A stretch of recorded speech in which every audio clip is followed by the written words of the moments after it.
কাজ করে দিয়েছেন। বিশেষ করে সায়েন্স ফ্যাকাল্টিতে যারা পড়তেন অনেক উপকার তিনি করেছেন।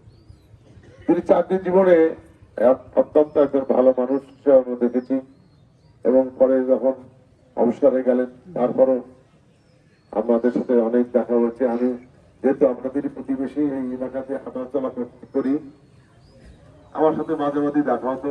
আমার অত্যন্ত বিনয় একজন মানুষ ছিলেন। আজকাল অসুস্থ ছিল, তখন আমি গিয়েছিলাম। রাজু আমার সহকর্মী ছিলেন। আমি যখন মেয়র ছিলাম তখন আমার কাউন্সিলর ছিল 18 নম্বর ওয়ার্ডের। তো রাজু একজন, আমি মনে করি যে অভিভাবক হারালো তার পিতা। প্রত্যেক মানুষকে এইভাবে চলে যেতে হবে।